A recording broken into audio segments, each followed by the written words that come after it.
hoje uma análise dos sinais de trajetória mecânica, de torque e de potência típicos que a gente encontra em uma planta mecatrônica tracionada por motor elétrico. Tá? Então, nos últimos encontros, né, nós comentamos e fizemos análise, né, sobre sinais de trajetória mecânica que descrevem o movimento do motor, o movimento rotativo do motor, que pode ser convertido, inclusive, em movimento de translação, né, de acordo com o manipulador mecânico que você tenha. Né, por exemplo, se você tiver um dromo ou um rolo de uma mesa de rolos, né, você vai converter movimento de rotação em movimento de translação, né. O pneu e a roda de um veículo fazem isso também, né.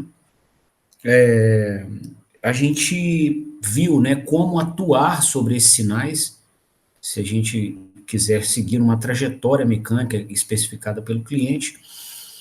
Vimos que essa atuação se dá pelos sinais de torque. Então, cada um dos agentes presentes no eixo vai impor o seu sinal de torque, que é a sua intenção de fazer o eixo rodar de uma determinada maneira, e pelo balanço entre os torques desses diversos agentes, a gente vai ter o torque de aceleração do conjunto rotativo, que é o J d ômega dt, que aparece na segunda lei de Newton, né? Então a gente fez essa análise, né? Analisamos também os sinais de potência e energia envolvidos aí nessa solução de movimentação de corpos, e fizemos ontem, né, uma aula sobre eficiência energética, né, oportunidades para redução do valor da conta de energia elétrica em alguns sistemas mecatrônicos, né. Comentei que o assunto de ontem, ele não se esgota ali, tá? Ali uma aula, não foi uma aula assim, uma apresentação somente, ou foram assim considerações pontuais. A aula foi muito densa, uma aula densa com material que realmente te ensina como atacar o problema em várias plantas. Só que você tem uma infinidade de possíveis plantas, né? E aí não dá para cobrir tudo em uma aula. Então, assim, a gente fez ontem, né, um estudo com bastante densidade, mas não, obviamente, né, a gente não vai cobrir, não consegue cobrir todo o assunto. Mas você já tem condição de identificar essas oportunidades e, né, escolher equipamentos e formas de promover reduções singulares nos valores das contas de energia em alguns sistemas mecatrônicos. Bom, então hoje eu queria fazer uma análise conjunta dos diversos sinais envolvidos, das formas de onda dos sinais envolvidos, para enriquecer o nosso conhecimento aqui, né? A gente trata muito com sinais, o sinal traz muita informação, né, e mundialmente a comunidade faz o intercâmbio de informações de uma maneira assim bem intensa, né, sempre tem artigos e livros novos, e a turma conversa muito pelos sinais mecânicos envolvidos, ok? E eu queria então fazer com vocês essa análise. Bom, então eu gostaria de propor aqui uma planta mecatrônica dada por um içamento, a gente fazer a análise aqui de um içamento, com essa configuração aqui, ó.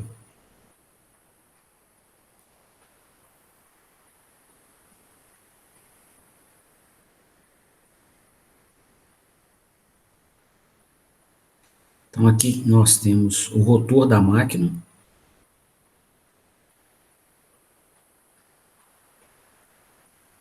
aqui o seu estator,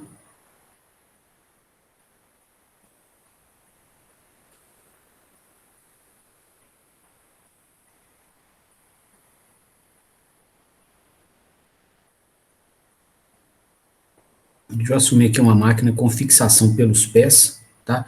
Ela pode ser fixada também pela face dela, que é a fixação por flange, tá? E essa máquina aqui, ela vai estar conectada, né, as três bobinas, elas vão estar conectadas aqui nas três fases da rede.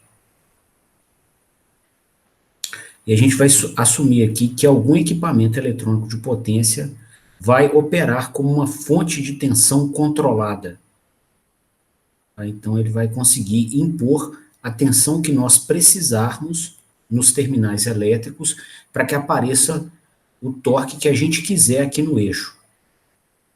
Torque eletromagnético. Então, aqui nesse estudo de hoje, a gente vai assumir, né, que nós teremos suporte da eletrônica de potência, né, instalado aqui na planta para poder ter controle de torque.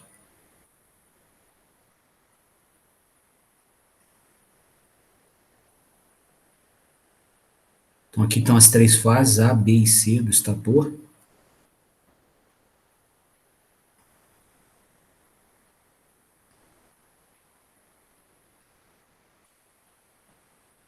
Tá? A gente vai colocar aqui um manipulador mecânico que vai converter movimento de rotação da máquina em movimento de translação. Vai ser um dromo, né, que é um cilindro sobre o qual a gente enrola aqui o cabo de aço que vai içar a carga.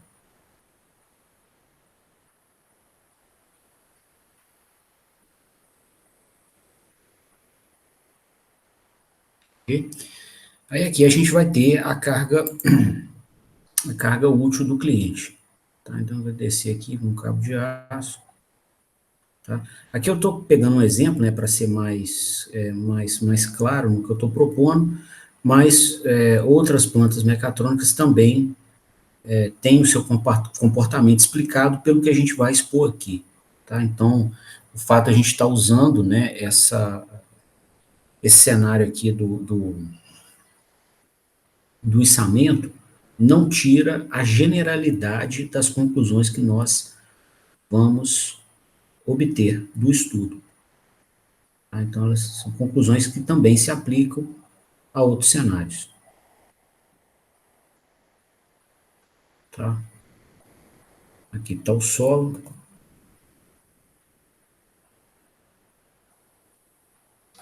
Tá?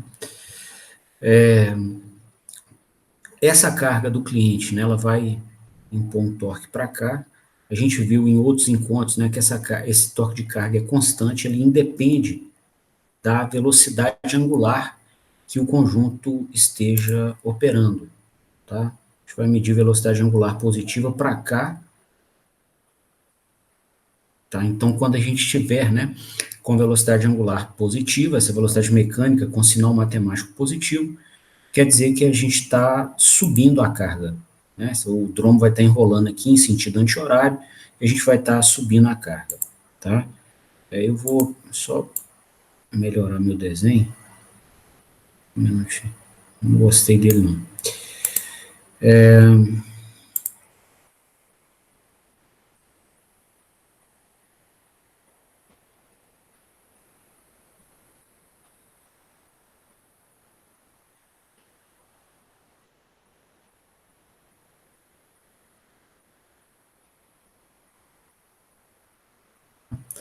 Bom, eu queria, como eu comentei, né, fazer uma análise de sinais com vocês, né, os sinais tipicamente envolvidos nesse sistema, tá? Então, eu queria começar aqui com o sinal que o cliente impõe,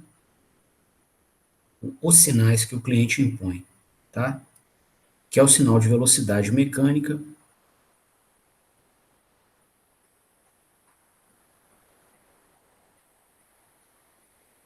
e o sinal de torque de carga, tá?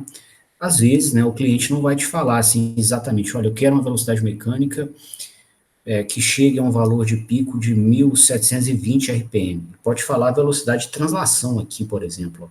Eu quero subir a 7 metros por minuto, tá?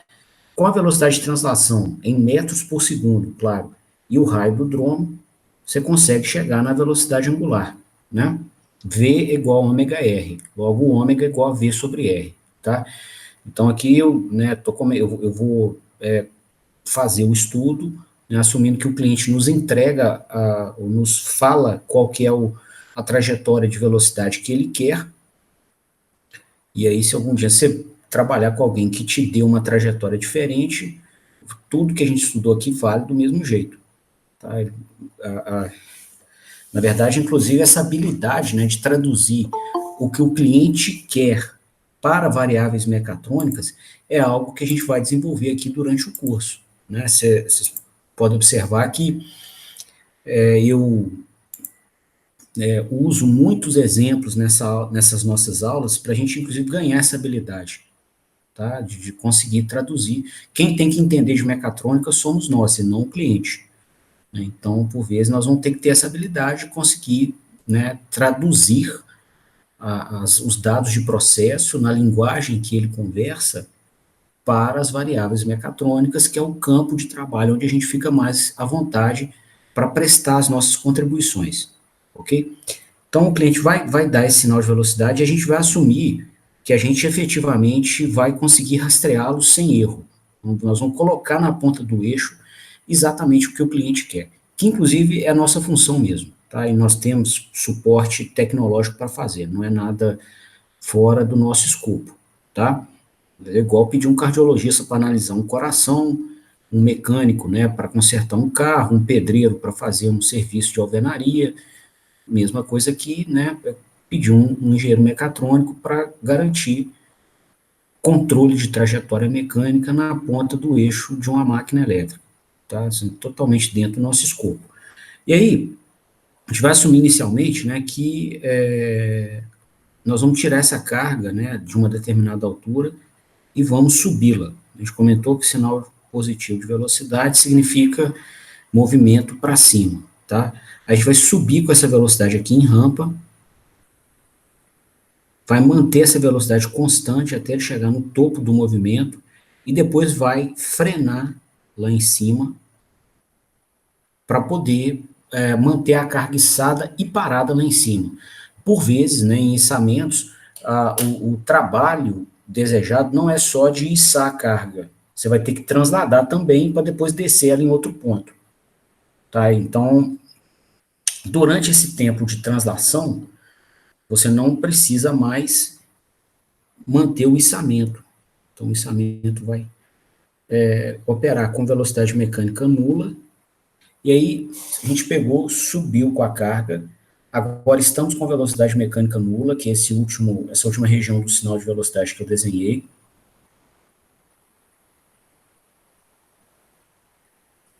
Tá? E aí, enquanto a gente estiver transladando, a velocidade pode se manter em zero. A gente chegou agora aqui no ponto de descer a carga, a gente vai promover o movimento de descida. Como que isso se traduz, né, nesse nosso sistema? Velocidade mecânica negativa. Então, nós vamos partir o sistema, né, para ele ganhar a velocidade que você quer que ele desça, descer aquela velocidade e depois frená-lo para alocá-lo no ponto final do movimento. Tá? Então, vai ser esse o movimento que nós vamos analisar aqui. Tá? Então, um ciclo completo de içamento de uma planta mecatrônica.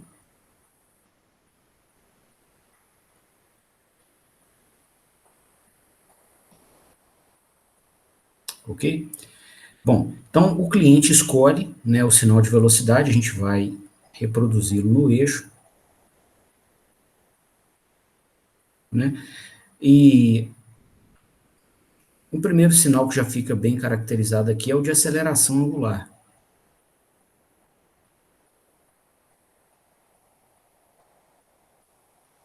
Né? A aceleração angular é a derivada da velocidade no tempo. Tá? E a gente observa que só a variação da velocidade no tempo durante as rampas. Né? Enquanto a velocidade é constante, não tem aceleração. Tá? Então a gente vai ter, nesses intervalos que eu estou marcando, a aceleração angular presente no conjunto rotativo. Tá?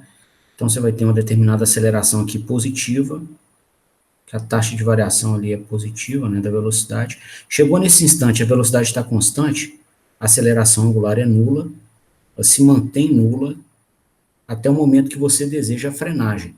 Na frenagem, você tem aceleração angular negativa, tá? A derivada da velocidade ali é negativa. Aí o conjunto fica com velocidade constante, não tem aceleração. Aqui, né, novamente, a gente tem aceleração angular negativa.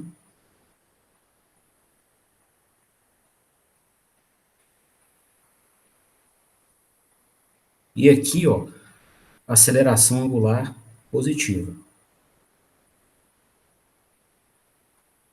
Tá? Então, o sinal de aceleração angular teria esse perfil aqui. Observa que aceleração nula não significa velocidade nula.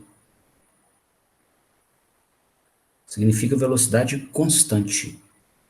Pode até ser zero, mas não é essa a condição necessária. A condição necessária é que a velocidade seja constante. Tá? Bom, então com esses sinais envolvidos de velocidade e aceleração, quais são os torques que se apresentam no eixo? Opa, desculpa.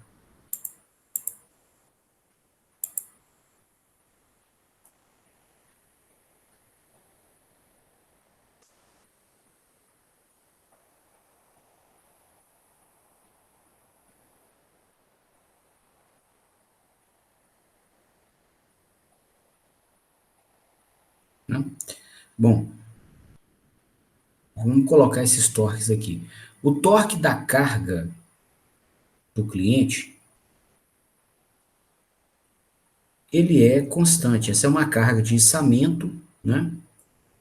Se a gente olhar aqui de novo o desenho, ó, o que vai acontecer? A gente vai ter uma força-peso, né? Que vai ser transmitida aqui pela corda, tracionada, e vai ser transmitida nesse ponto aqui, por exemplo, ao dromo, tá? E aí, se a gente olhar esse dromo de frente,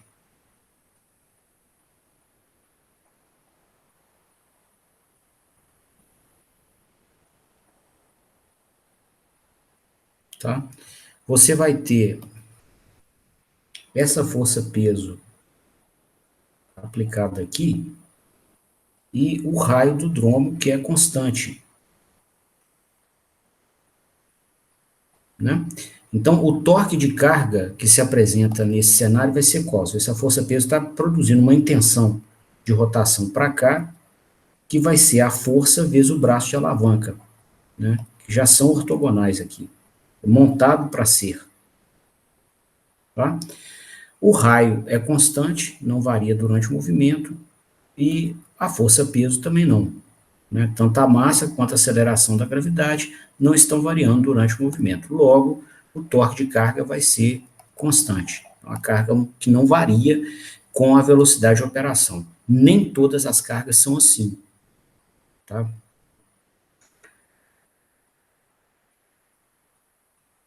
O torque de carga é constante e sempre tem esse valor aqui. Ok? Bom, qual que seria o torque eletromagnético, então? Tá? Eu vou colocar aqui sobreposto à curva do torque de carga, mas com cores diferentes, tá? Que eu acho que vai ajudar na análise.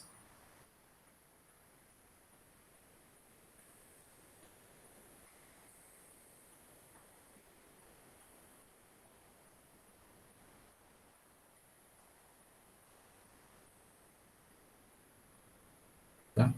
Fazê-la de verde. Então, o torque eletromagnético ele vai estar aqui, na mesma curva, e pela segunda lei de Newton, a gente sabe que o torque eletromagnético vai ser igual ao torque de carga mais o momento de inércia vezes a aceleração angular. Ok? Então, aqui só conferindo se vocês estão aqui, porque outro dia o Google encerrou, ou a internet caiu, e eu fiquei dando aula aqui um tempão, sem saber que já tinha caído. Então, se cair, moçada, inclusive, vocês me mandam um alô no Facebook, por favor, que aí Para ele fazer barulho aqui e eu saber, né, que caiu. Bom, vamos seguir no raciocínio, né? Nesse primeiro intervalo aqui, onde a gente tem aceleração angular, tá? O torque eletromagnético ele vai ser sintetizado por duas parcelas, ó, o torque de carga mais o torque de aceleração. O torque de carga está aqui em vermelho, o torque de aceleração é esse azulzinho aqui de cima, tá? Então, o torque eletromagnético vai ter que ter esse patamar aqui, por exemplo. Tá? No próximo intervalo, onde a velocidade está constante, tá? Não existe torque de aceleração. Então, a máquina só vai ter que suprir torque para a carga. Então, o torque eletromagnético fica igualzinho ao da carga. Nesse próximo intervalo aqui, né, nessa frenagem, o torque, a aceleração angular, que é essa azul aqui, está negativa, né? J vezes a aceleração angular vai ficar negativa, e digamos que e o torque de carga, desculpa, você vai ter J vezes a aceleração angular negativa e o torque de carga positivo, tá? Essas frenagens são suaves, ok? Então, normalmente, esse torque de carga é muito maior do que o torque de aceleração, ok? Então, de tal forma que a soma dos dois, né, você tem um valor aqui positivo e o outro negativo de menor módulo. Então, a soma dos dois vai dar uma coisa aqui assim. Então, esse é o nível de torque eletromagnético. Bom, quando a máquina para nesse instante de tempo lá no alto, aqui a gente completou o movimento de subida da carga, tá? Nesse último instante de análise. Você pode manter essa carga parada lá em cima, rejeitando a carga com torque eletromagnético. Então, você pode chegar aqui, ó, e controlar a alimentação elétrica da máquina para que esse torque eletromagnético fique igual ao torque de carga, mesmo com velocidade nula. Tá? O sistema consegue fazer isso, a solução mecatrônica consegue fazer. Só que essa condição não é muito boa, porque a gente vai, ao parar a máquina, a gente vai, né, se a máquina tiver ventilação, ela for autoventilada, tá? Não é muito recomendado em içamento não, mas às vezes aparece, tá? Se ela for autoventilada, quando você faz com que a velocidade seja zero, você para com a injeção de ar de resfriamento aqui, tá? Porque o ventilador ele roda solidário ao eixo, junto do eixo. O eixo parou, que é esse ponto que a gente está aqui, o ventilador vai e para também, tá? E aí você vai estar com circulação de corrente, né? Para ter torque, você tem que ter os eletroímãs, para ter os eletroímãs, você tem que ter corrente elétrica.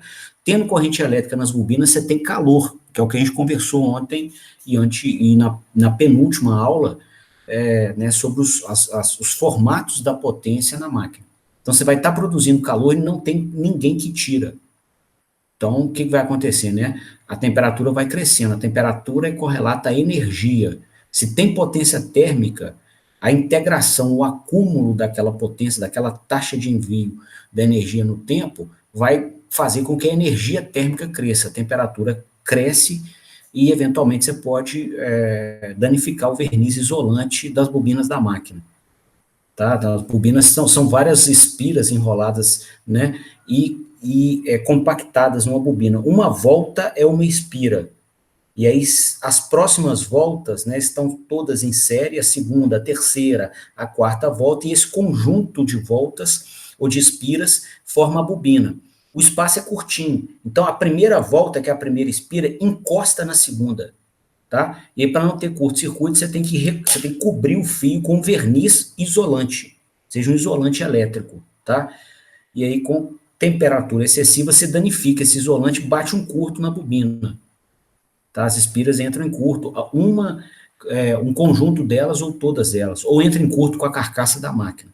Então, normalmente, nessas aplicações, na hora que a carga frena, tá? A gente usa uma solução chamada de freio Eldro para ser atracado aqui no dromo e, com isso, você conseguir manter o dromo parado de forma que o torque do freio seja capaz de rejeitar a carga. A carga está lá o tempo inteiro, o planeta está puxando a massa para baixo, tá? Então, se você quer, nesse intervalo de tempo aqui, ó, manter a máquina com velocidade constante e nula, tá? Então, a boa solução é colocar nesse intervalo o freio Eldro, tá? De tal forma que o torque do freio consiga rejeitar a carga. E aí você possa cessar a alimentação nos terminais elétricos e não sintetizar mais nenhum nível de torque eletromagnético. Você vai ter o torque eletromagnético aqui nulo, ok? Bom, aí a gente, nesse instante agora, nesse último, né, já está com a carga içada, já foi transladada, nós vamos começar a descer ela, tá? No vagão de trem, ou no chão, ou sobre uma mesa, tá? Ou na caçamba de um caminhão, tá? Vamos descer com controle, né? E aí, qual que seria o torque eletromagnético que o motor tem que desenvolver para começar o movimento de descida? Né? Está com velocidade nula e ele tem que ganhar velocidade para começar a descer. Então, a gente vai ter que prover um torque eletromagnético, que é igual ao torque de carga, que é sinal vermelho, mais o torque de aceleração.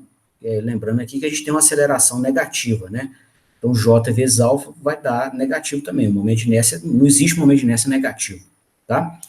Então, você vai ter aqui esse torque de carga positivo aqui, menos alguma coisa, tá? Então, você vai ter algum torque eletromagnético aqui para começar o movimento. Digamos que a soma dos dois é um valor positivo, que é o torque de carga positivo, com o torque de aceleração negativo. Tá? O módulo do torque de aceleração normalmente é menor do que o valor do torque de carga. Então, a soma dos dois vai dar um valor maior que zero. Então, você vai ter algum torque eletromagnético aqui. Depois, quando a gente tem a velocidade constante nesse intervalo, não há mais aceleração. Então, não tem torque de aceleração mais. Tá? Então, logo, por segunda lei de Newton, a gente tem que desenvolver um torque eletromagnético capaz de rejeitar somente a carga, de ser igual à carga. Então, o torque eletromagnético fica igual ao torque da carga, que é esse sinal vermelho aqui, e se mantém constante nesse intervalo inteiro. Ao final, tá, ela desceu e você quer pará-la, né, você vai ter que colocar, né, uma aceleração positiva, igual a gente viu aqui, ó, nesse intervalo. Então, por segunda lei de Newton, o torque eletromagnético vai ser J vezes essa aceleração positiva, azul, mais o torque de carga vermelho. Então, você vai ter um torque eletromagnético, de novo aqui mais alto, e aí ela desce e para. Na hora que ela para, novamente a gente pode vir com o nosso freio e travar o movimento com ele. A máquina até poderia, mas não é recomendado, tá? Até assim, o freio, inclusive, vai ter que existir por uma questão de segurança, né? Se você perder a alimentação elétrica e não tiver mais a máquina, a carga desce sem controle. Então, de toda forma, tem que ter o freio também. Ok? Então, esse é o sinal do torque eletromagnético que a gente teria. Tá? Um comentário, né? É o seguinte, ó. Aqui, pela forma que você escolhe, na hora que você promove as frenagens, nessa região aqui tem a frenagem na subida, tá? Daqui até aqui, ó. E essa região aqui, com esse intervalo de tempo, tem a frenagem da descida, tá? Se você quiser que essa frenagem seja muito brusca, você está subindo e você quer frenar muito bruscamente, tá? Digamos que você quisesse, tá, ter uma frenagem com esse perfil aqui, ó, parar de uma maneira muito brusca, tá? O que vai acontecer aqui, né? Você vai ter que ter nesse cenário um torque, desculpa, uma aceleração angular negativa muito mais alta. Vou desenhar ela aqui.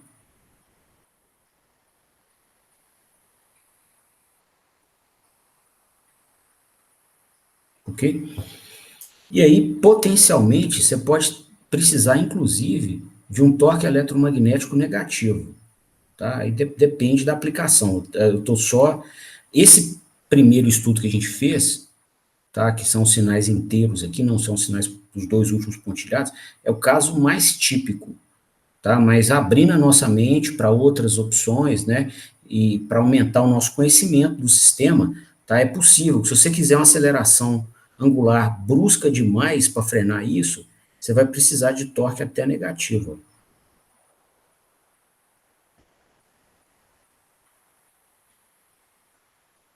Ou seja, você vai ter que pegar, a gravidade já está frenando o sistema, você vai ter que usar a máquina para ajudar a frenar junto, tá? Então os dois vão ter que entrar frenando para você ter a máxima aceleração angular de frenagem, o máximo módulo possível, tá?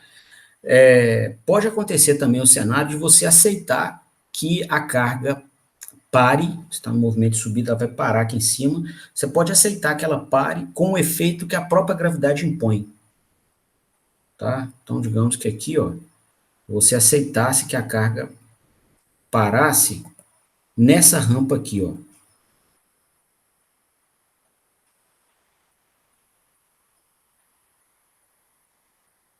Essa segunda aqui, tá? Então, nesse cenário, tá, você vai ter uma aceleração angular entre essas duas, né? Digamos que seja alguma coisa assim,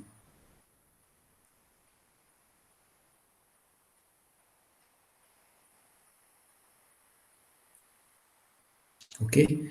Se você aceita, né, que a frenagem se processe na própria dinâmica, só fazer uma correção aqui no meu desenho, tá? Aqui, ó. A rampa de aceleração ali, a rampa de velocidade está diferente, tá? A duração dela está diferente. Eu estou só compatibilizando aqui. Então é o seguinte, se você aceita, né, que ela frene na dinâmica imposta pela própria gravidade, você não precisa sintetizar torque eletromagnético. Você coloca torque zero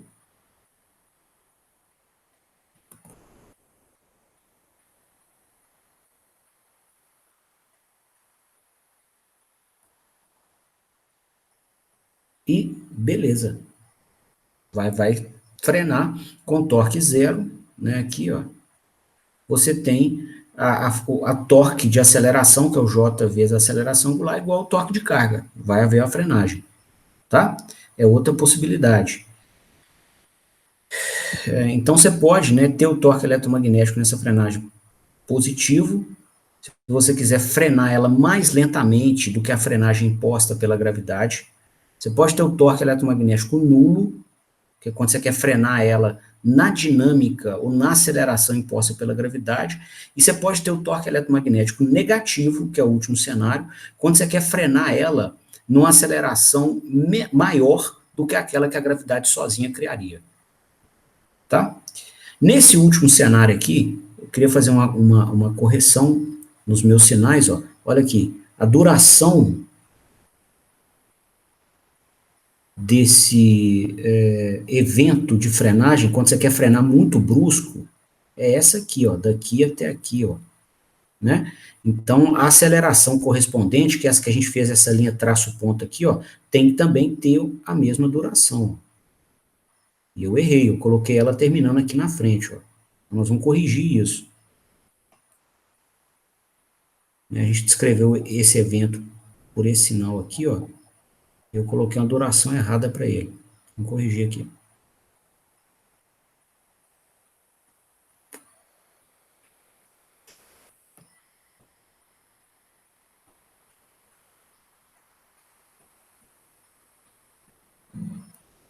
Então aqui, ó, ele só dura isso aqui, ó, ok? E o correspondente torque eletromagnético, que nesse caso é negativo durante a frenagem, também ia durar menos.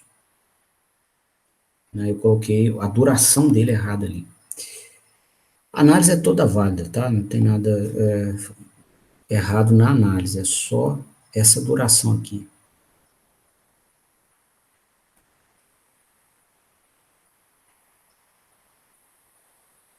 Tá? Então, são possibilidades que a gente tem, tá, para esses sinais. Nesse estudo, na continuidade dele, eu queria preservar a primeira análise que a gente fez, que é a mais típica, tá? Que é essa análise aqui de linha cheia, tá? Velocidade desenhada aqui em preto com a linha cheia, né? A aceleração em azul com a linha cheia e o torque eletromagnético em verde com a linha cheia também, tá? É o caso mais típico. Bom, então com esses torques configurados, né? Qual e velocidades, qual que seria a potência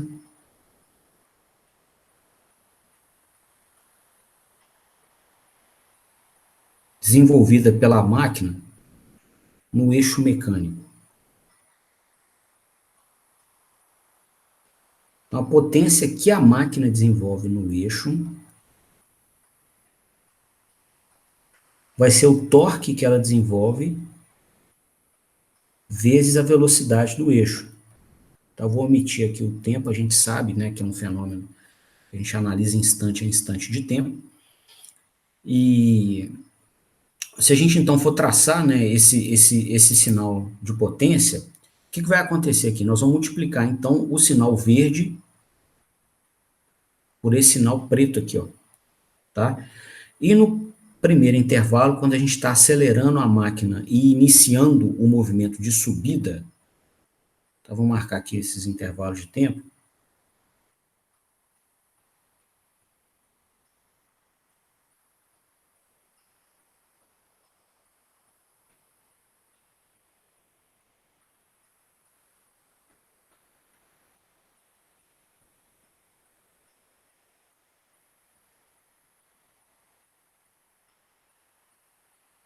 Tá? O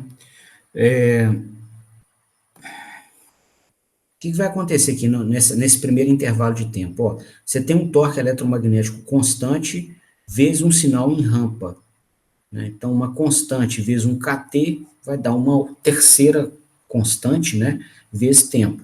Então, e o valor inicial da velocidade é zero. Então, a rampa que começa em zero e termina num nível máximo aqui nesse instante de tempo. Então, o sinal de potência ele vai subir assim, tá? Nesse instante de tempo,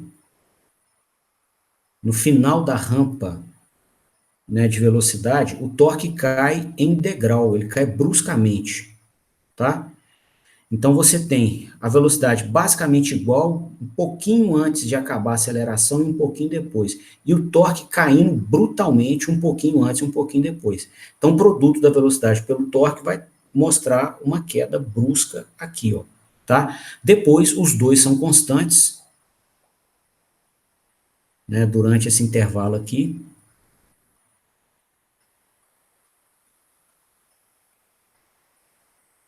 tá?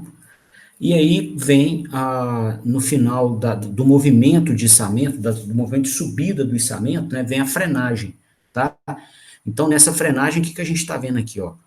Torque positivo, né, ele cai bruscamente, ele tinha um nível positivo um pouquinho antes de começar a frenagem, e ele passa a operar com um nível também positivo, bem menor, tá? E uma velocidade que basicamente não muda, um pouquinho antes e um pouquinho depois da frenagem, tá? Então, qual que é o comportamento esperado aqui? É uma rampa que no início vai ter uma queda brusca, ó, por essa variação brusca de torque. Tá? Então, vai cair bem e depois ela vai caindo em rampa até chegar no valor zero, tá? Que é quando a velocidade aqui está em zero. Torque vezes a velocidade, quando a velocidade vai a zero, a potência também se anula, tá? Bom, nesse instante, então, o freio rejeita a carga para nós, tá? Então, o torque eletromagnético fica nulo, a máquina elétrica não precisa injetar potência no eixo. Então, essa potência aqui é zero nesse intervalo, né? Esse intervalo é quando a carga já está lá em cima, ela é travada na parte mais alta do movimento e a gente está, por exemplo, transladando ela para depois descê-la, tá? E essa descida vai começar agora, nesse instante aqui, ó. tá? Bom, o que vai acontecer com o sinal de potência que a máquina impõe ao eixo, né, ou desenvolve no eixo? Você tem aqui uma velocidade em rampa, com valores negativos, e um torque eletromagnético positivo. Então, a multiplicação dos dois vai ser um valor negativo e vai ser uma rampa também. Então, você vai ter uma rampa aqui configurada, ou configurando a potência que a máquina desenvolve no eixo. Vamos continuar o intervalo aqui.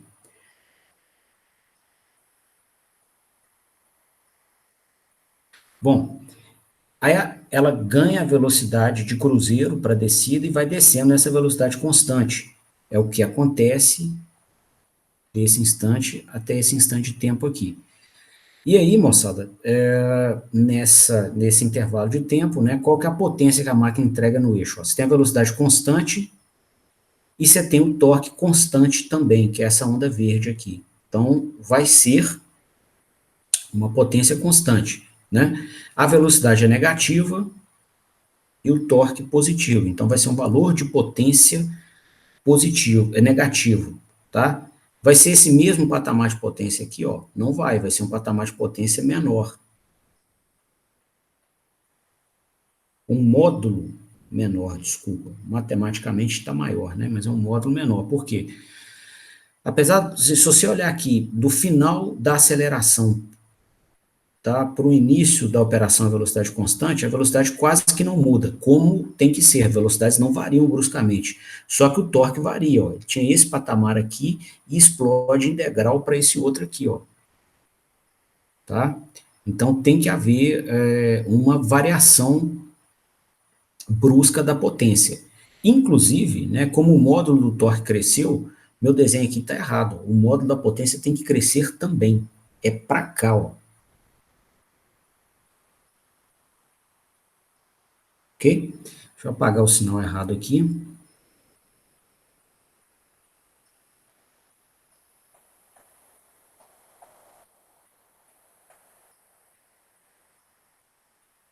Beleza? Então, você vai ter uma potência que a máquina desenvolve negativa, né? E vai haver essa subida aqui. Bom, no final do movimento, tá? Quando a gente começa a frenar a máquina, no final da excursão dela de descida, tá? Então a gente está com uma velocidade nesse intervalo negativa e um torque positivo. Então, ao multiplicar os dois, seguramente a potência é negativa também, tá? Como o torque é constante e a velocidade está em rampa, uma constante vezes uma rampa, que é um K vezes T, vai ter que dar uma constante vezes tempo também. Então vai ter que ser uma rampa, tá? O movimento. Desculpa, a potência. Tá? Então vai ser uma rampa com valores sempre negativos, tá? E vai partir desse nível aqui de potência que a máquina desenvolvia no final do movimento? Não, né? Por quê?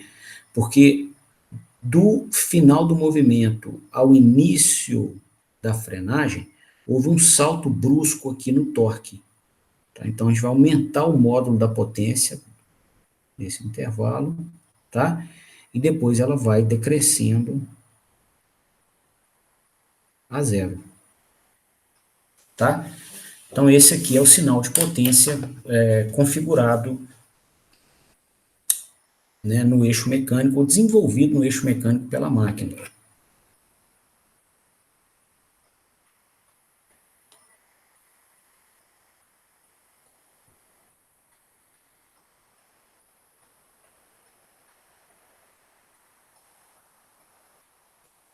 Bom,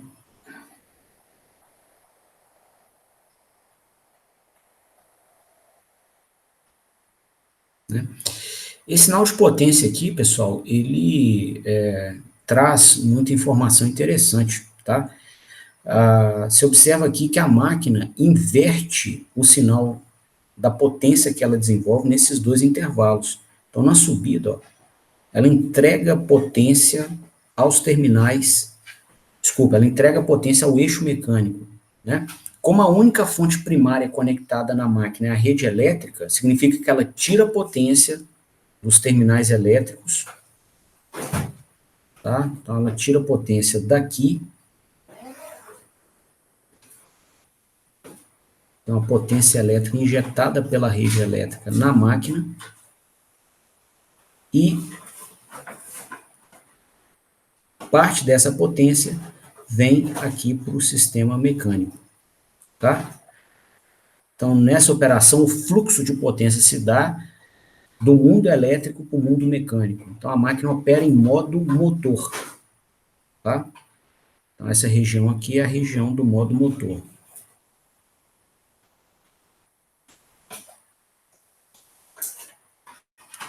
Bom, nessa outra região do movimento de descida,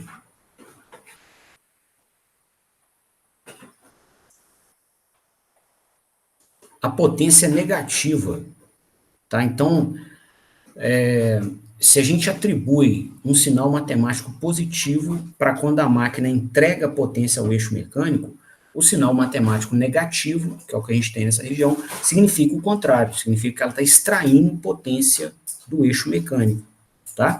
Como potência não some, a maior parte dela vai vir para os terminais elétricos, tá? Então, há uma reversão no fluxo de potência aqui, tá?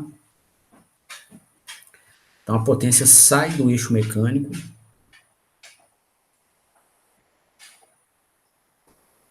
e a maior parte dela vem para o mundo elétrico, tá? Então, nesse modo de operação, a máquina está gerando, né, potência elétrica e aí ela opera no modo gerador, na hora que ela está regenerando energia para a rede.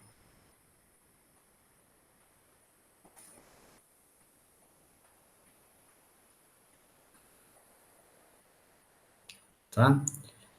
Então, ela consegue fazer isso, o pessoal faz uma analogia, né, com máquina de combustão interna, que eu também nem sei se é apropriado fazer, né? Fala assim, mas se ela rodar ao contrário, não estraga. Não é nem questão de rodar ao contrário.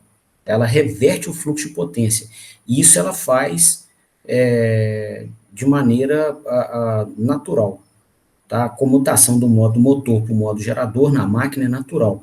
Isso, inclusive, né, justifica o sucesso que os veículos híbridos fazem, porque no veículo híbrido ou puramente elétrico, a mesma máquina elétrica que traciona o veículo é usada para frenagem.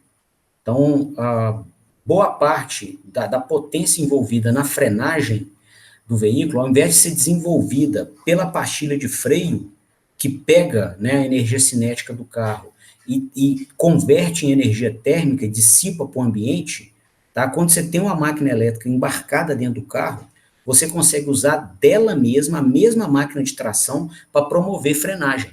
E ela pega a energia do carro e entrega nos terminais elétricos ao banco de baterias.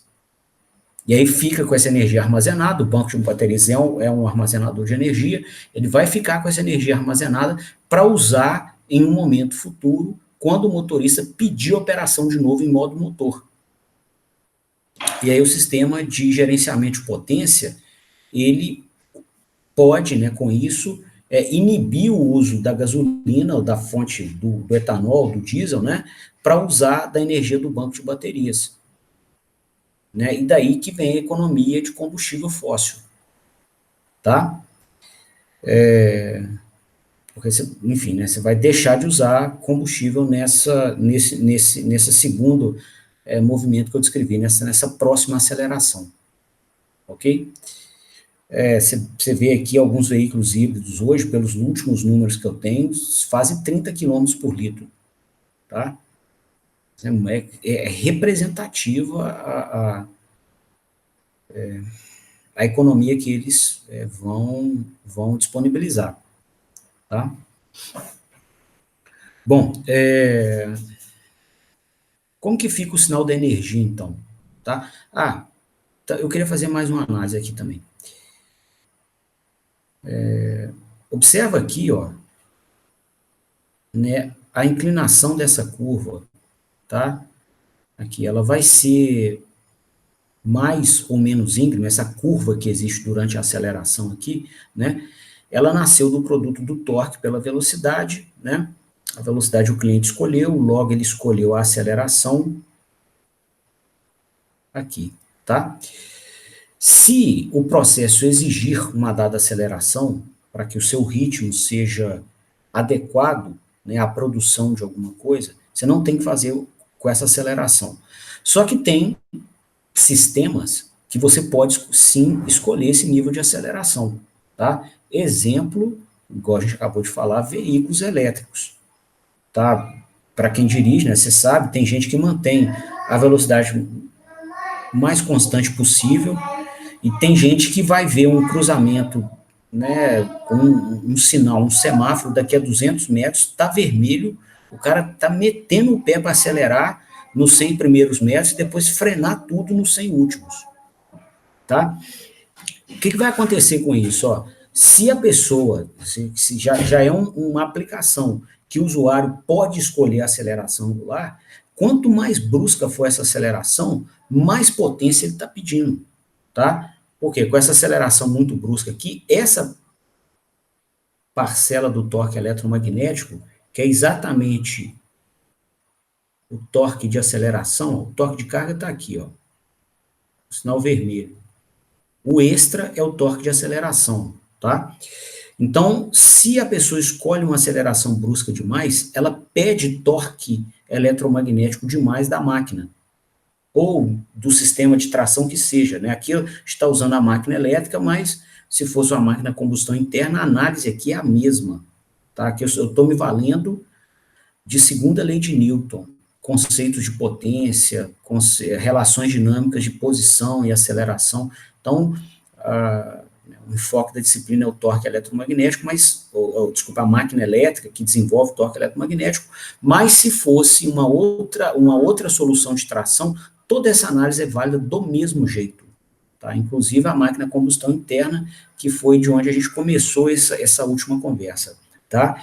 E aí, se o motorista escolhe acelerações muito bruscas, tá? Você vai ter níveis de torque eletromagnético muito altos, que vão fazer com que essa rampa de potência, né, seja muito íngreme,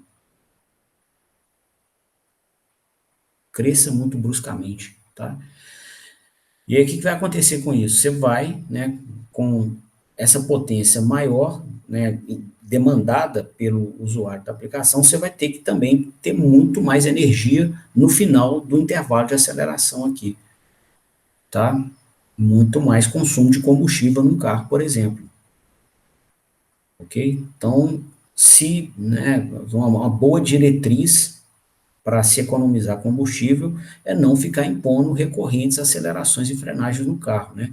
Ter um planejamento de movimento para tentar rejeitar a parcela inercial da potência, né? A parcela de potência que você vai ter que gastar para imprimir a aceleração ao conjunto rotativo e à própria massa do carro que translada, tá? Claro, vai de motorista para motorista, cada motorista tem o seu estilo, mas uma coisa que é fato, pela abordagem científica aqui do problema, é que se a pessoa quiser, né, a dirigir com um consumo menor, vale a pena, pela conclusão do nosso estudo aqui, vale a pena não ter acelerações bruscas e recorrentes.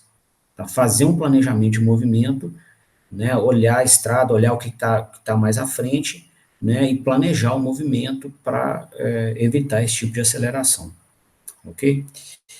Bom, seguindo aqui, então, né, já que a gente até já começou a falar em energia, que é o que você vai pagar, tá? O efeito acumulado no tempo, eu queria traçar com vocês o sinal de energia mecânica que seria apreciado no eixo da máquina. Qual que é a energia que a máquina entrega ou remove do eixo mecânico, tá? Deixa eu criar um pouquinho mais de espaço aqui, porque nós vamos ter que desenhar um efeito acumulativo.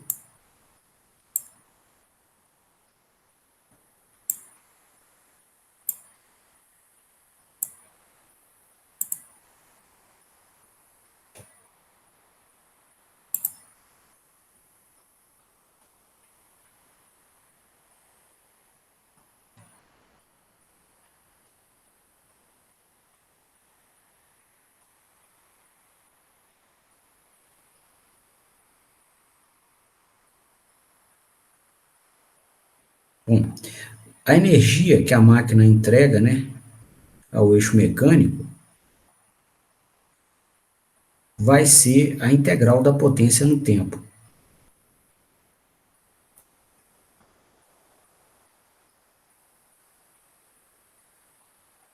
Ok?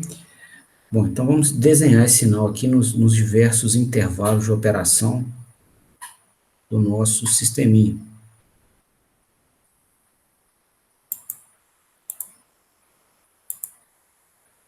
Deixa eu ver se vocês estão na área aqui. Beleza.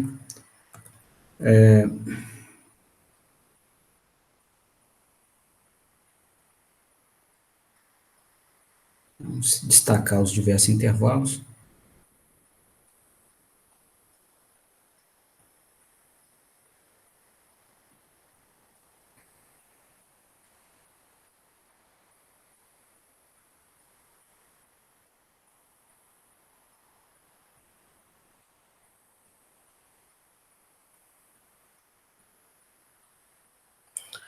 O que vai acontecer então? Digamos, né, que a máquina comece com esse nível de energia inicial aqui, já entregue ao eixo mecânico de outros movimentos. Não precisa começar do zero, tá? Igual o medidor de energia da sua residência ou de uma indústria, né? Ele vai, você começa a medição do mês hoje, mas já tem o acumulado que foi consumido até o instante, até hoje, né? Onde você vai começar a fazer a medição. Não precisa ser zero, tá? E aí, nós vamos integrar essa onda laranja aqui no tempo, tá? Para poder entender aqui o sinal de energia. Então, quando a gente integra uma rampa, um K vezes T, que é essa onda laranja, nós vamos ter um meio de K vezes T ao quadrado. Então, a energia vai subir de maneira parabólica aqui, tá? Vai ser um kT ao quadrado, ok? Enquanto a potência está constante, a integral de uma constante, um K1 qualquer, vai ser uma rampa. Um K1 vezes T, tá? Depois a gente tem uma outra rampa, tá? Com uma inclinação K2 qualquer, vezes T, né? Que é a rampa de frenagem do final do movimento de subida. Então, quando você integra, né, um K2 vezes T e o coeficiente angular dessa reta é negativo, tá? Você vai ter um menos K2 vezes T ao quadrado, tá? Isso é uma parábola de concavidade negativa. Então, você vai ter, desculpa, ainda assim a potência é positiva. A parábola tem concavidade negativa, mas observa que ainda assim, ó, a potência, que é esse sinal aqui, ó, ela está positiva, tá? Então, a taxa de consumo de energia, né, no eixo mecânico pela máquina está positiva. Então, você vai ter um sinal assim, ó, parábola de concavidade negativa, indicando um crescimento de potência, de energia.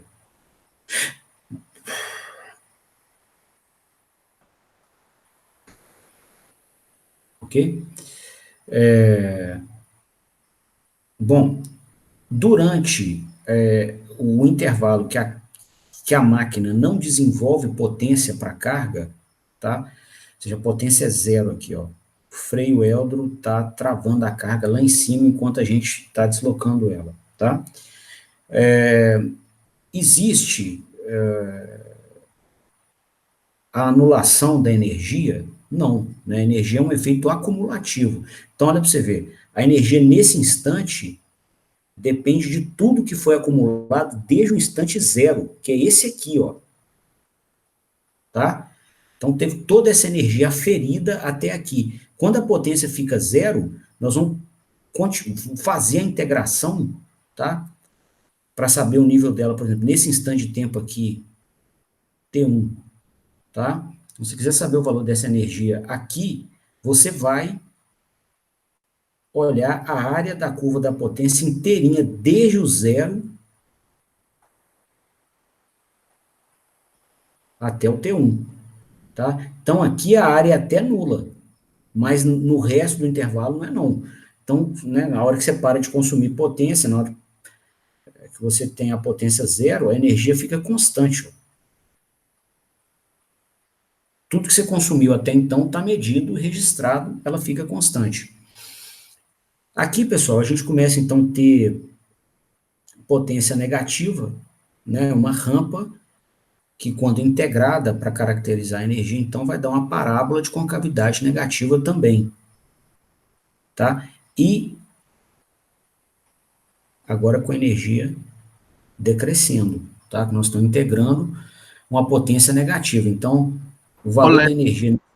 Oi? a própria gravidade não pode frear o sistema, não? Na subida? Pode. Que é o cenário que a gente mostrou aqui, ó, onde o torque fica nulo, tá? Você pode até ter aqui, ó, essa região aqui, ó. É possível, tá? Você simplesmente anula, né, o torque eletromagnético e deixa a gravidade frenando ela. Inclusive, se ninguém fizer nada, a gravidade frena e começa a despencar ela para baixo. Né? Então, é uma possibilidade também. Tá? Geralmente, a gente não faz isso, não. A gente para com controle. Então, a gente usa algum nível de torque eletromagnético para ele ir parando mais suave. Tá? O torque a aceleração da gravidade costuma ser brusca demais para os movimentos mecânicos que a gente está considerando aqui, que tem massas muito elevadas. Geralmente a gente tem acelerações um pouquinho mais suaves. Mas aqui eu estou só desenvolvendo um pouco mais sua pergunta, mas sendo objetivo ao que você me perguntou, sim, é possível deixar a gravidade parar. Ok? Beleza. Ai. Bom, então aqui,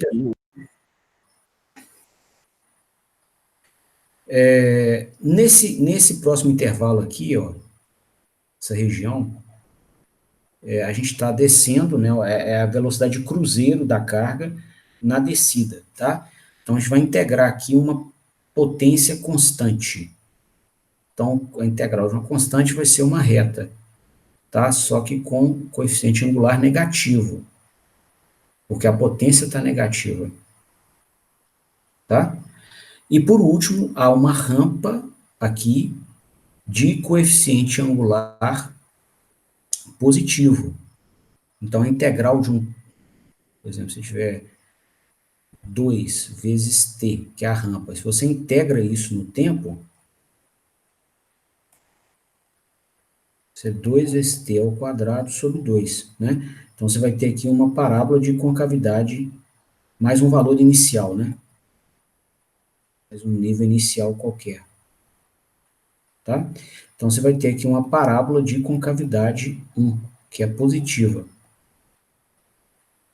tá? Mais um nível inicial de energia. Então, você vai ter uma parábola de concavidade positiva, só que como a potência ali, você tá com um nível de potência negativo, né? Você vai ter que, você está devolvendo energia para a rede. Então, é uma parábola de concavidade positiva, conotando aqui um decrescimento na energia total que a máquina entregou ao eixo nesses intervalos aqui de operação. Tá? Nessa análise, pessoal, a gente desprezou perdas. Então, o que aconteceu aqui? A energia final está igualzinha à inicial.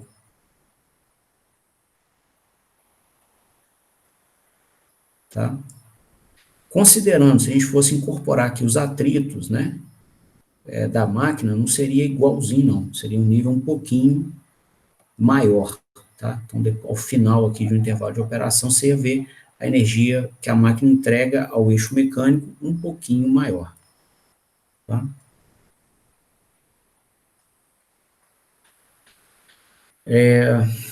Bom, e esse é o comportamento, inclusive, né, que a gente espera pelos estudos de mecânica, né, seja nos cursos de física ou nas disciplinas de mecânica, na grade profissionalizante. Né? Você tirou o corpo do chão, subiu e desceu com ele e chegou ao final do movimento com a mesma velocidade que ele tinha saído. né? Então, qual que é a energia mecânica total desse movimento? Zero, né? Até a física garante, tá? Se você, então, tiver... Agora, como eu comentei, né, refinando um pouquinho mais o modelo, você tem atritos nos rolamentos, por exemplo, tá? Você vai estar... o rolamento, ele conecta o eixo da máquina que rotaciona, tá? Com o mancal da máquina que é estático. Então, você tem atrito, deslize relativo entre corpos. Toda vez que você tiver isso, vai ter atrito, né? O atrito, ele converte energia mecânica em calor, né? E esse é um processo irreversível. Você não consegue pegar o calor e converter em energia mecânica de volta, tá? Então, durante todo o movimento, né, a presença do atrito, tanto na subida quanto na descida, vai fazer com que exista, né, uma demanda por energia mecânica que a gente não vai conseguir recuperar em nenhum instante, nem durante a operação no modo gerador, tá? Agora, desprezando essas perdas, tá, que geralmente não são muito grandes, assim, você tem um conjunto mecânico bem feito, bem construído, para que essas perdas sejam pequenas, tá? Então, nesse cenário, você vai ter a energia final do movimento basicamente igual à inicial, tá?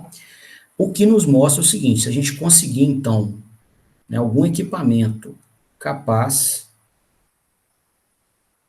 de pegar essa energia, né? Essa energia não vai sumir. Então, na hora que a gente estiver na frenagem, devolvendo energia do eixo para dentro da máquina, essa energia vai aparecer basicamente como energia elétrica, tá? Então, se alguém, são os dispositivos eletrônicos de potência, conseguir pegar essa energia e entregar para a rede, a gente promoveu regeneração, tá? Que foi até o que a gente conversou ontem, né? Que é uma das estratégias de eficiência energética, os inversores regenerativos, tá? Para conseguir promover essa economia, tá? Então, no caso de aplicações industriais, são os inversores regenerativos. No caso de aplicações veiculares com baterias, tá? Tem aplicação veicular, o metrô, por exemplo, não tem bateria, ele está conectado na rede elétrica o tempo inteiro. Então, vale o que a gente está concluindo aqui. Agora, em veículos que não estão conectados, né, veículos de passeio, por exemplo, você vai devolver a energia para o banco de baterias, tá? Então, você tem essa possibilidade aqui, e esses são os sinais característicos que você vai ter no sistema, tá?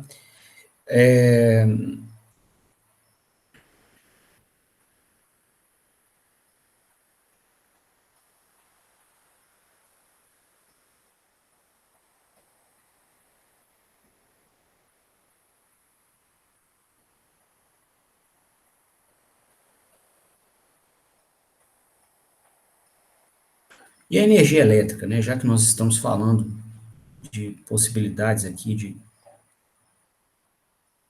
reduzir, né, a despesa financeira. Né? Bom, a energia elétrica, pessoal, ela vai ser basicamente igual, quase que igual à energia mecânica, se a máquina estiver operando com boa eficiência, tá? E ela vai ter o seguinte comportamento, tá? Você vai ter um nível inicial de energia elétrica, tá? E durante a operação em modo motor, tá? Não tem milagre. Se a gente está colocando energia no eixo mecânico pela máquina, essa energia vai ter que vir de alguém, tá?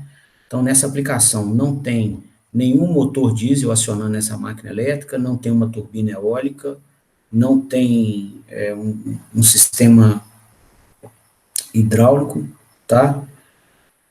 Uma hidrelétrica, né, injetando água no eixo ali para servir como fonte de potência. Só tem a rede elétrica, Então, essa energia mecânica vai ter que sair basicamente toda da rede elétrica. Então, você vai ter mais ou menos o mesmo comportamento.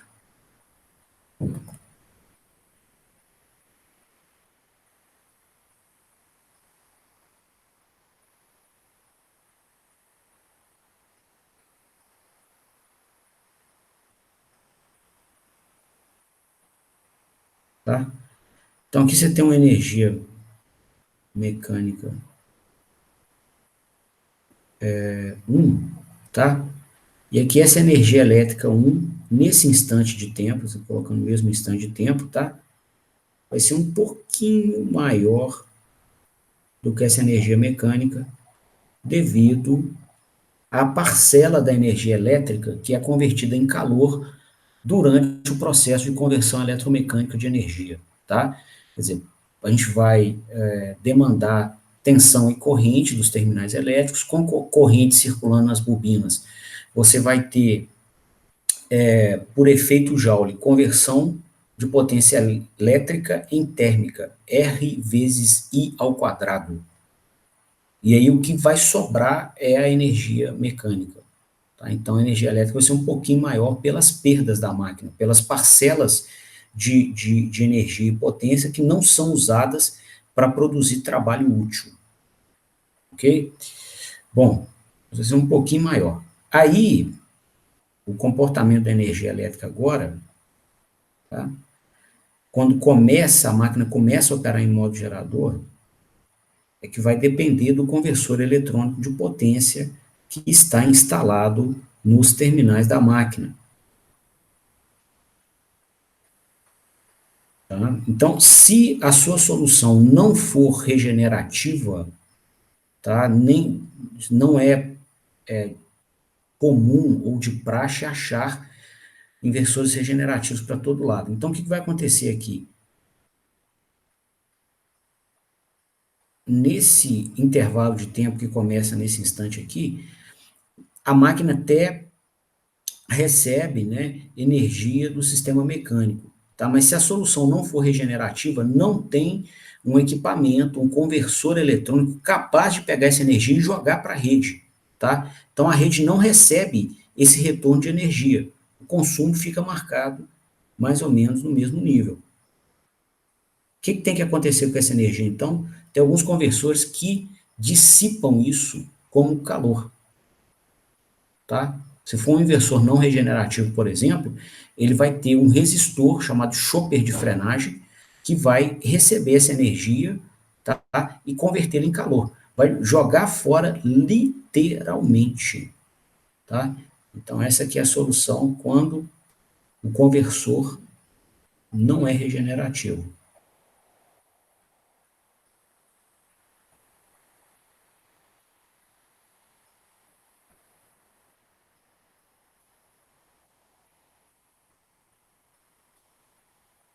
Ok? Se você tiver um conversor capaz, tá, de pegar essa energia que a máquina tirou do eixo mecânico, que vai aparecer nos terminais de estator e entregá-la à rede, essa energia que eu estou, inclusive, destacando, a energia que vai estar na rede elétrica, tá? Aí sim, aí você vai observar um comportamento igual tudo aqui de cima, tá? Então a máquina, até esse instante de tempo, os dois iam comportar da mesma maneira, só que com um sistema regenerativo,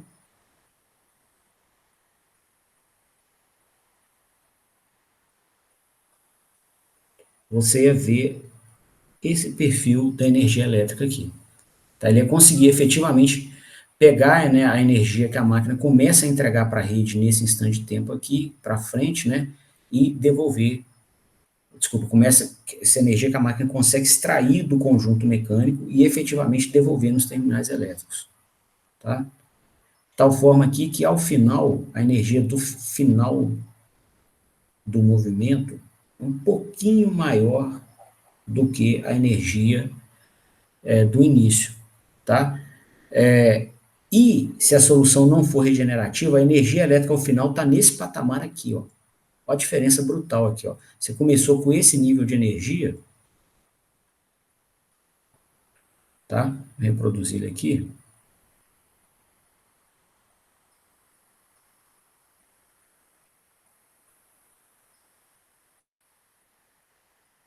tá?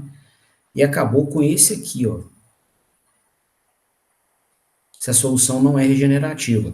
Se você tiver uma solução regenerativa, você vai acabar com esse nível de energia aqui, ó. Vai pagar muito menos. Uma redução brutal aquilo que você vai pagar para a concessionária, tá? Então aí vai, né, esse é o sinal de energia na rede elétrica vai depender da presença ou não do conversor regenerativo. Vou até marcar aqui, ó.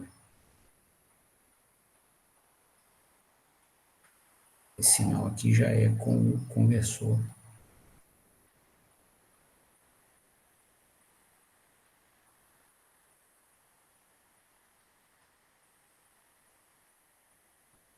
Um conversor regenerativo, tá?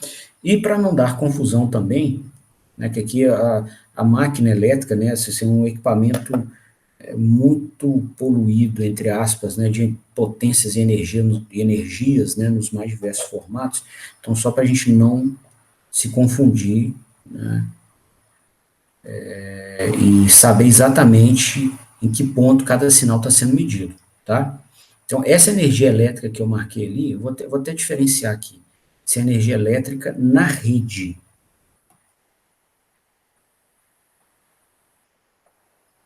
tá?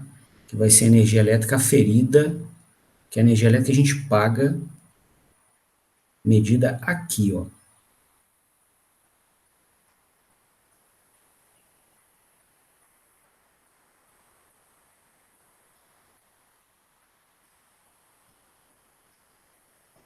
Tá? E tem a energia elétrica nos terminais de estator da máquina, que é essa medida aqui, ó. Quando a gente faz, né, aquela caracterização das energias nos diversos formatos, tá? Existe a energia elétrica desenvolvida nos terminais elétricos da máquina, que é essa que a gente mostrou aqui por último. E tem energia que flui pela rede. Elas não precisam ser necessariamente iguais. Por quê? Há um conversor de energia elétrica, tá? Inclusive, até melhorando meu desenho aqui para me fazer mais claro possível, eu vou representar aqui as unidades de geração da rede.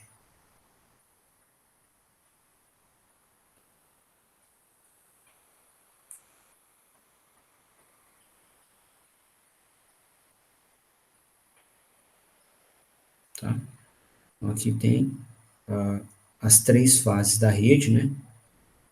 Com o sistema de geração, transmissão, distribuição e transformação, todo mundo representado aqui por uma fonte equivalente em cada uma das fases, tá? E né, que eu estou até usando a mesma terminologia de circuitos elétricos, tá? Nós temos a fonte aqui de tensão e aqui uma fonte de tensão controlada, que é essa aqui desenhada como um losango, tá? Que faz às vezes do conversor eletrônico aqui. Então, aqui a gente tem o conversor eletrônico de potência,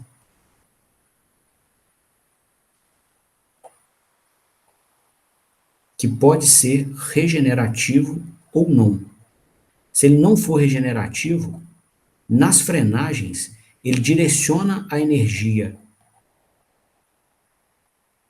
que vem do conjunto mecânico e aparece nos terminais elétricos para um resistor, tá? Que não está desenhado aqui. E aí, esse resistor converte essa potência toda em potência térmica, joga fora mesmo.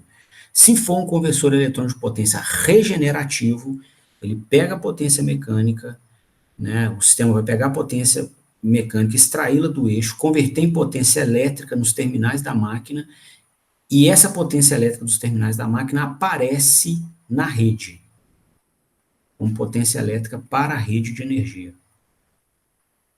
Tá? Onde, então, a conta de energia, né, que é associada a essa energia elétrica, cai vertiginosamente. Tá?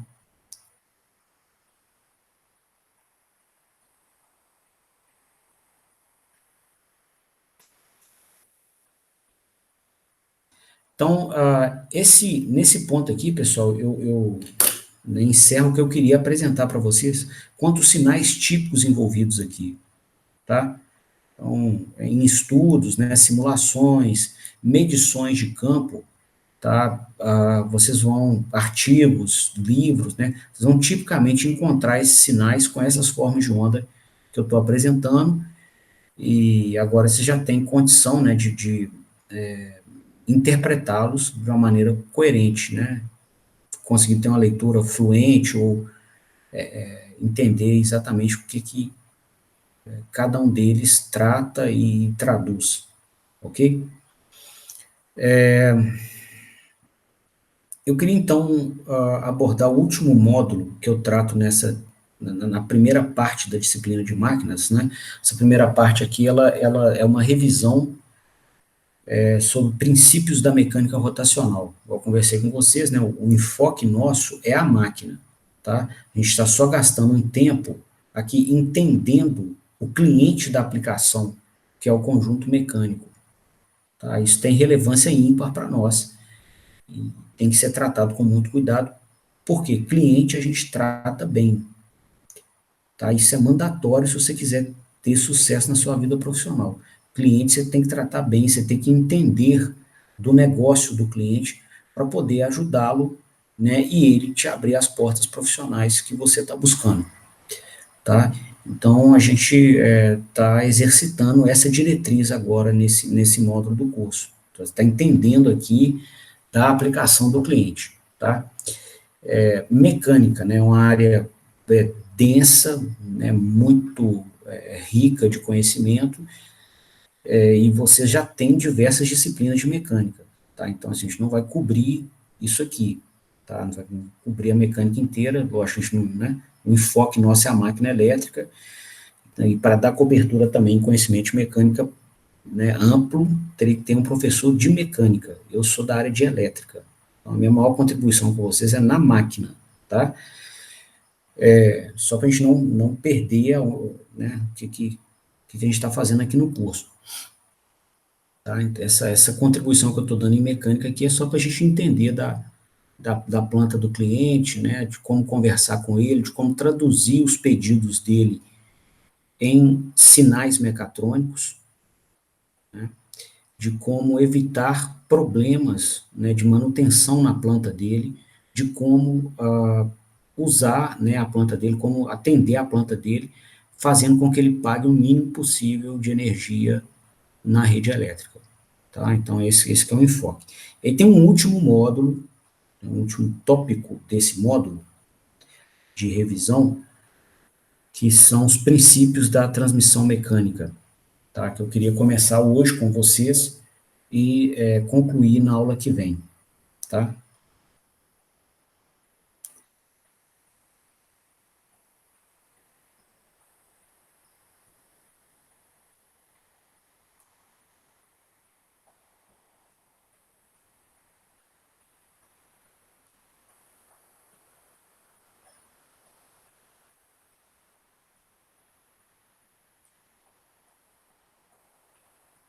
Então, a transmissão mecânica ou a redutora mecânica, ela é um equipamento presente em quase todo acionamento elétrico, tá? Instalado entre o manipulador mecânico e o eixo da máquina elétrica, tá? Então, em sistema industrial é muito comum você ver a máquina,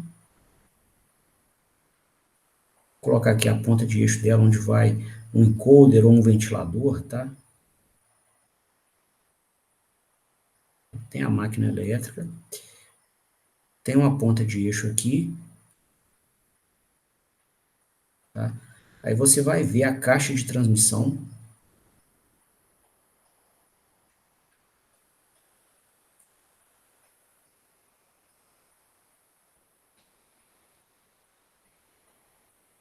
Ela tem uma interface com o eixo da máquina e a outra interface com o manipulador e a carga do cliente, tá? Digamos aqui que a gente está mexendo com um sistema de basculamento, por exemplo, um convertedor de aciaria.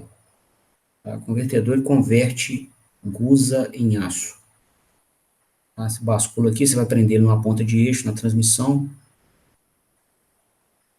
e a outra ponta de eixo no rolamento com mancal. Tá?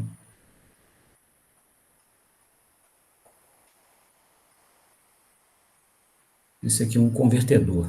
Okay? O pessoal adora mostrar ele em propagandas de Minas Gerais, né? Mostra o fogão a lenha, a broa de fubá, aquele café, né? Feito no bule e tal, o servido ali, né? E aí eles gostam muito de mostrar também um convertedor. Esse aqui, ó.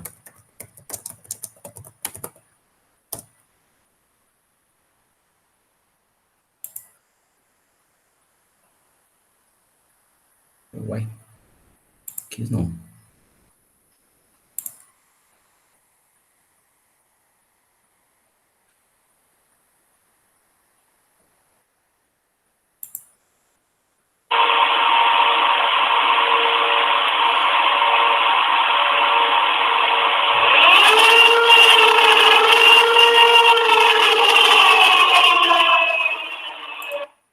Esse barulho é o da ponte rolante, tá? Quando ela está em movimento, ela avisa, tá? Esse aqui é o convertedor. Esse aqui de baixo, tá? Aqui a panela está sendo virada pela ponte, foi içada, igual ao estudo nosso de antes, né? Ele tem um segundo içamento aqui auxiliar para virar a base dela e jogar o material aqui dentro, tá? Isso aqui pode ser um convertedor que vai, né? Vai receber, por exemplo, ferro, gusa, vai ganhar um banho de oxigênio por duas lanças e converter o gusa em aço. Ele tem que também ser basculado, a boca dele tem que ser virada para cima e para baixo, tá? Deixa eu ver se aquele outro ali estava melhor para ver.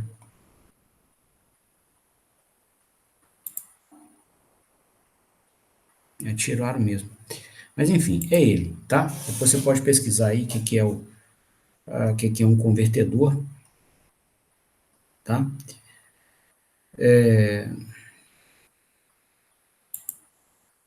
Você precisa virar a boca dele para vazar, né, o aço que foi produzido ali dentro, ok?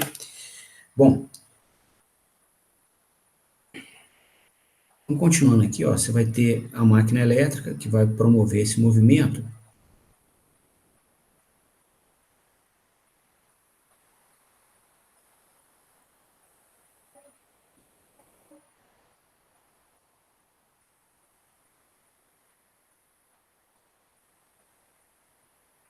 Tá? A transmissão mecânica, que está aqui,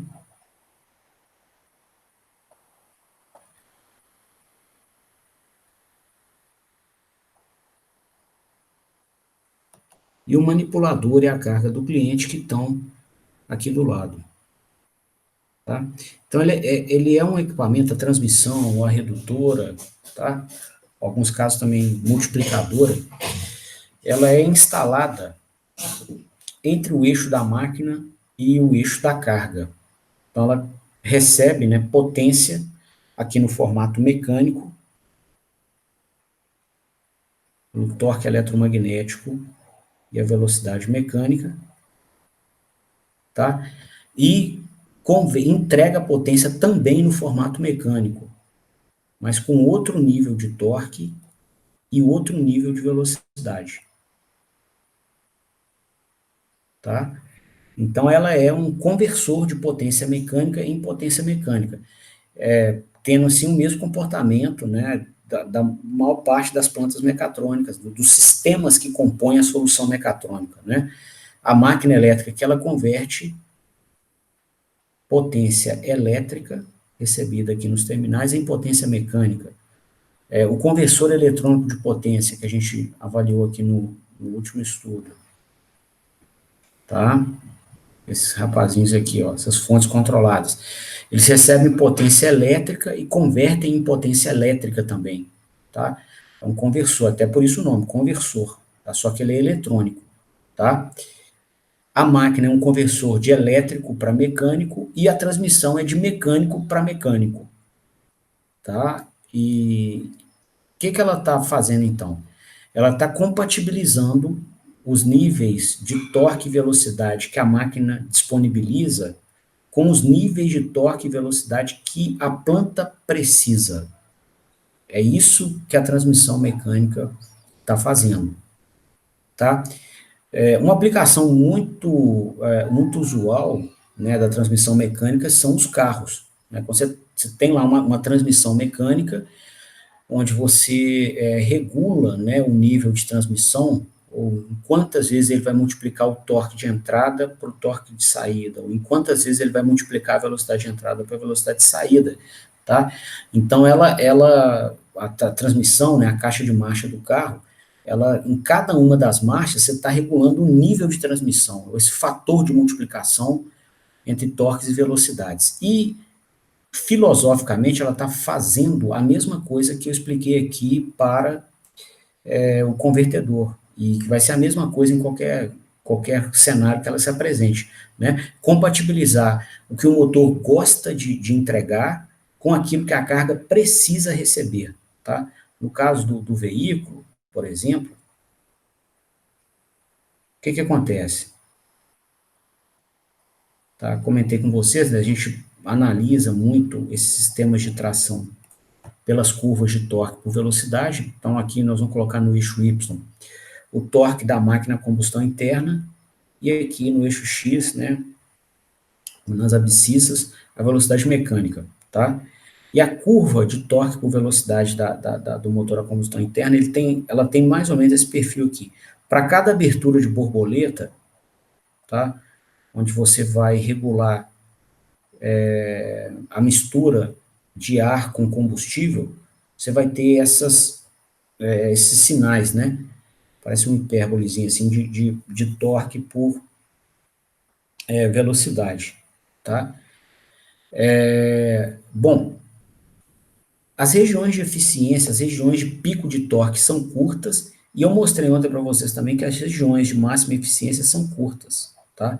Curta significa, curta em que sentido, tá? Então, você tem uma faixa pequenininha de velocidade que o motor opera, onde você vai conseguir níveis altos de torque e eficiências mais altas também, tá? Só que o carro, tá, ele não opera numa faixa curtinha de velocidades, né? Você vai sair do zero e vai lá para o 120, 130, né, e um valor que você quiser, tá? Então, você tem uma faixa curtinha aqui de velocidades que o motor gosta de operar, tá? E consegue operar, e você tem uma faixa ampla de velocidades que o veículo precisa operar. Aí que entra a transmissão mecânica, tá? Então, você passa a marcha, tá? Se você está na primeira, por exemplo, tá? Está nesse ponto aqui, você vai crescendo, crescendo, crescendo a velocidade, o torque cresce, depois, passado o ponto de pico de torque, a velocidade vai crescendo, mas o torque que o motor entrega cai. E aí ele começa a empatar com a carga. É a hora que você escuta o carro roncando. A pessoa está pedindo marcha, né? Você não está conseguindo mais acelerar, tá?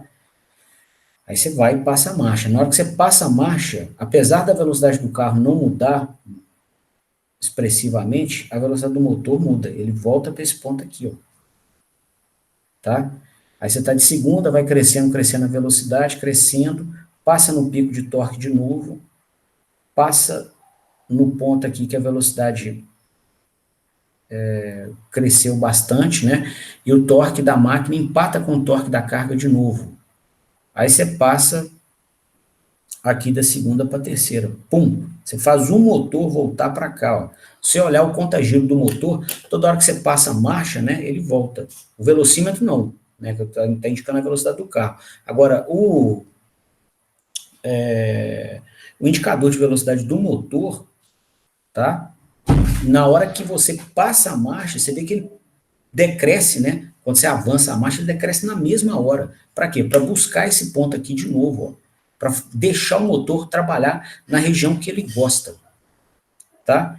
Então, garantindo dele aqui níveis mais altos de torque e eficiências mais altas também, ok? Então, essa aplicação ela é boa da gente analisar, né? Porque ela é muito comum na rotina de todo mundo, né? Todo mundo já viu um carro, vários, se não todos de vocês dirigem, né? Enfim, sabe do que eu estou falando, já viveu a experiência, tá? Então, ali também a gente está compatibilizando, que é o que o conversor faz, o que a carga quer com o que a fonte entrega, disponibiliza, ok? Então, é a função da transmissão mecânica, tá?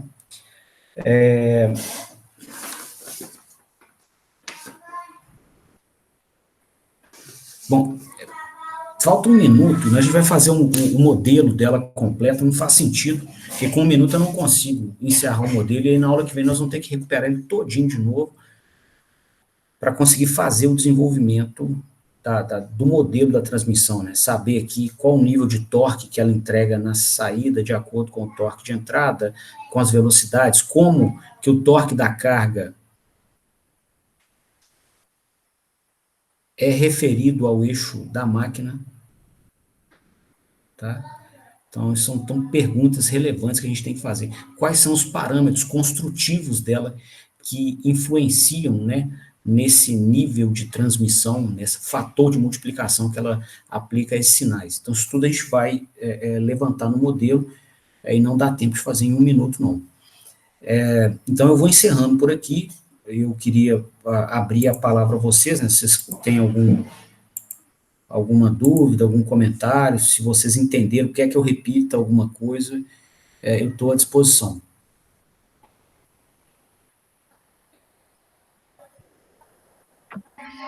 Ok, valeu.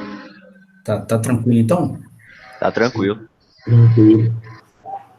Então, beleza, moçada. Então, eu agradeço vocês aí a presença, desejo um bom fim de semana para vocês, tá?